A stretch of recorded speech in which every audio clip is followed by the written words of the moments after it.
Vendredi 3 novembre 2023 se sont déroulées à Los Angeles les obsèques de Matthew Perry, ex-acteur phare de la série Friends retrouvé mort dans son jacuzzi le 28 octobre dernier.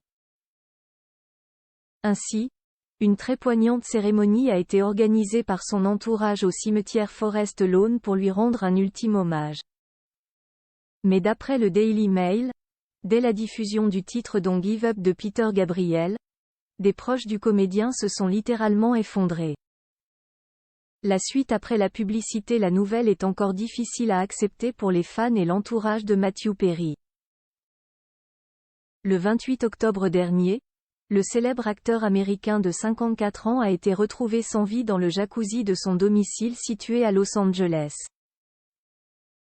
Star incontournable du 7e art américain, ce dernier avait gagné en notoriété en s'illustrant dans la série Friends aux côtés de Jennifer Aniston, David Schwimmer ou encore Courteney Cox. Vendredi 3 novembre 2023, les obsèques privées de l'ex-compagnon de Julia Roberts se sont ainsi déroulées dans la Cité des Anges. Comme l'a rapporté le Daily Mail, outre certains membres de sa famille et amis, ses ex-partenaires de la série Friends, le visage fermé et vêtu de noir ont également tenu à lui rendre un ultime hommage.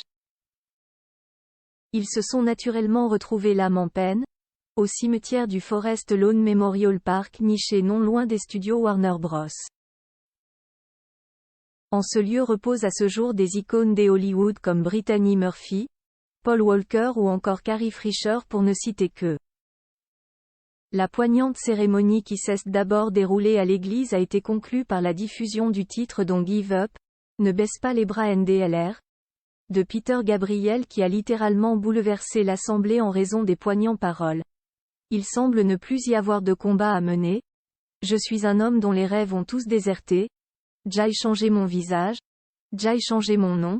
Mais personne ne veut de toi quand tu perds. Des proches et fans encore sous le choc. Le journaliste Keith Morrison qui était le beau-père de Matthew Perry faisait partie de ceux qui ont porté le cercueil de la star qui continue d'être pleuré dans le monde entier. Jennifer Aniston a été l'une des premières à arriver. Elle est restée discrète, a précisé un initié aux très célèbres médias. L'ancienne épouse de Brad Pitt a été aperçue aux côtés des parents de Matthew Perry. D'après nos confrères de TMZ qui ont eu accès aux premiers résultats des analyses toxicologiques de l'artiste, sa brutale disparition ne serait pas liée à une overdose de méthamphétamine ou de fentanyl. Si des anxiolytiques et antidépresseurs ont été retrouvés dans la demeure de Matthew Perry, de nouvelles analyses encore en cours permettront de déterminer si ce dernier était sous l'emprise de substances au moment de son décès. Par le passé, l'interprète de Chandler n'a jamais caché ses addictions aux analgésiques et à l'alcool. Mais son entourage a révélé qu'avant sa mort il était bel et bien sobre et plus heureux que jamais. La suite après la publicité.